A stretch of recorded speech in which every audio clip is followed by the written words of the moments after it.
Good morning, and a warm welcome to your show, Sunny Mornings, Ocean Beach.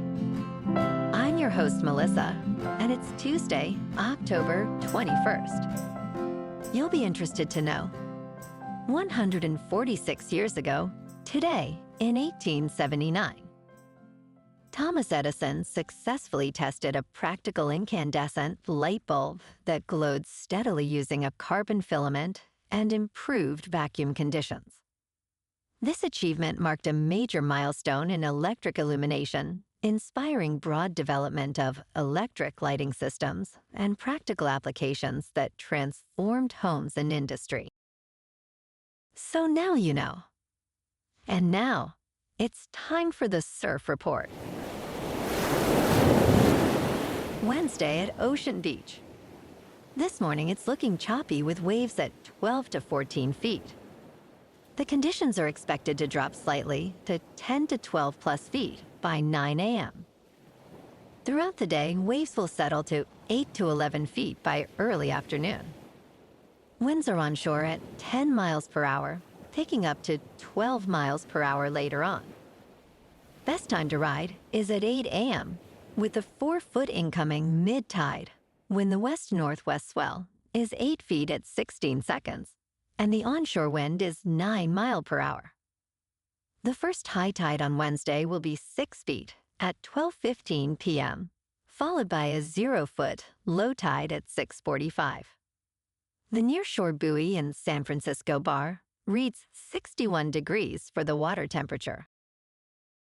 Choppy conditions persist Thursday with waves around 5 to 7 feet and winds from the Doviandog at 11 miles per hour.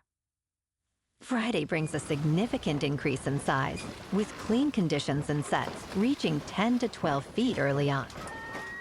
Saturday sees choppy surf again, holding at 8 to 10 feet, making Friday the standout day of the period for quality waves.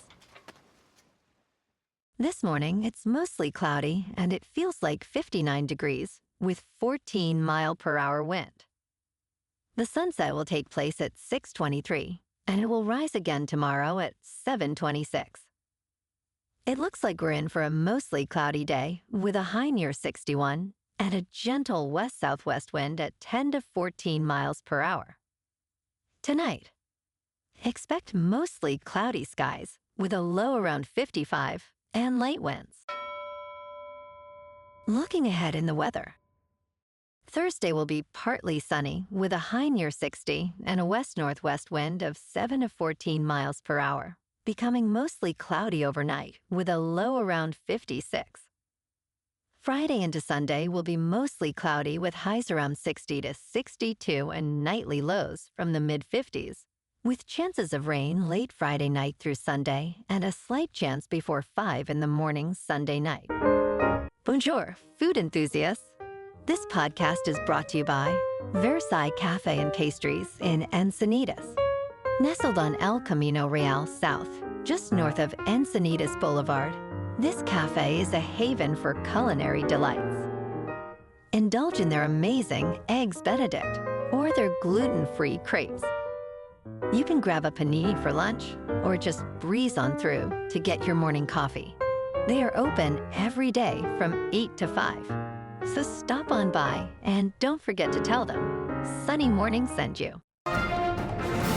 In local news, in a startling incident last Thursday, a Palo Alto startup, WindBorne Systems, acknowledged that it was likely one of their smart weather balloons that struck a United Airlines flight, cracking the windshield and injuring a pilot. The flight, UA 1093, was en route from Denver to Los Angeles, with 134 passengers and 6 crew members aboard when the emergency landing was necessitated. Aviation expert John Nance remarked that at 36,000 feet, you don't expect a bird or drone, making a weather balloon a plausible cause for the damage. WindBorne Systems has since committed to implementing changes to minimize risks associated with their balloon operations.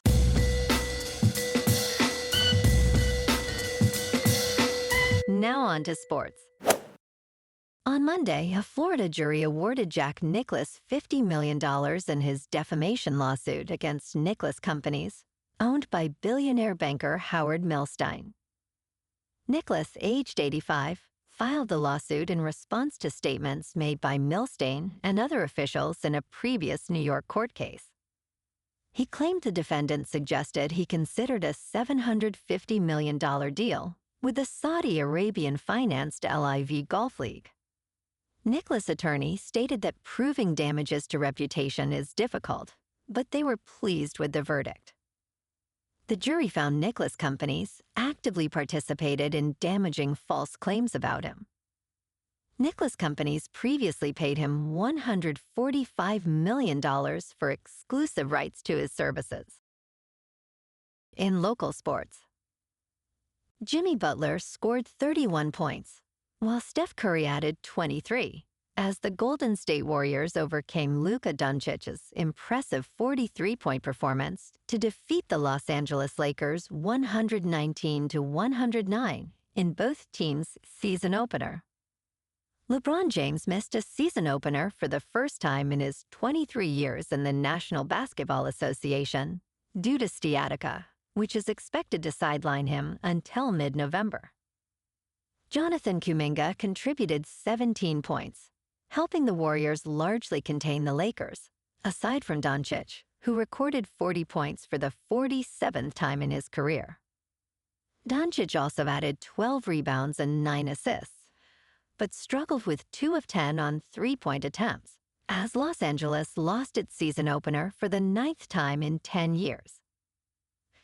Curry began his 17th season with just 3 three-pointers, while Kuminga and Buddy Hield took on major offensive roles, with Hield hitting 5 three-pointers. Butler made all 16 of his free throws, and Curry hit a three-pointer in the final minute for his first points of the fourth quarter. Austin Reeves scored 13 of his 26 points in the fourth quarter after dealing with foul trouble. Golden State opened the second half with a 19-4 run, establishing a lead that grew to 17 points.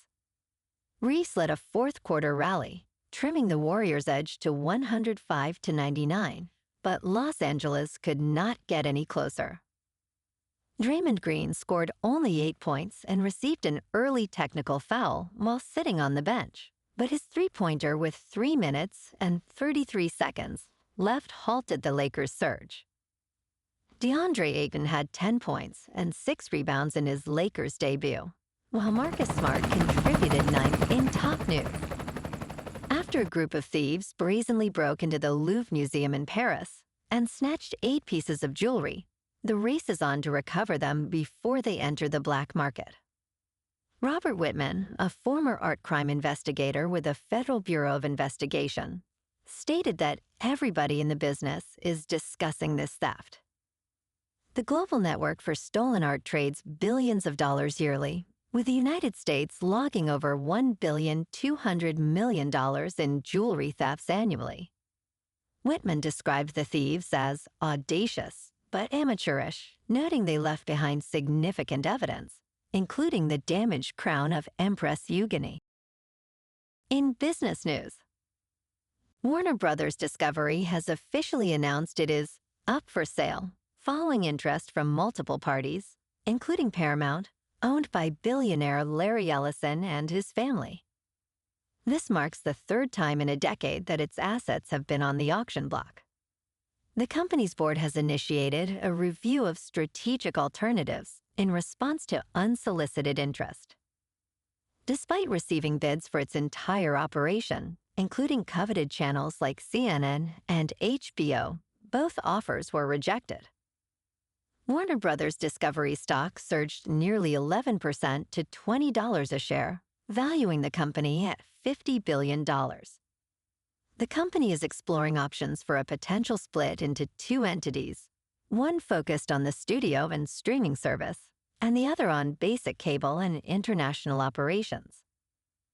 In crypto movement, Bitcoin is unchanged at about $109,000. Ethereum is unchanged at just under $3,900. And XRP is unchanged at $2.42. Moving on to a more local vibe. In our community spotlight on health and wellness, we are working with a national Pilates studio to bring you some free classes, so listen up. Check out Club Pilates, with several locations in the San Diego area. Pilates presents a comprehensive wellness approach, cultivating strength, reducing tension, and elevating mental well-being. Scientific research affirms its benefits.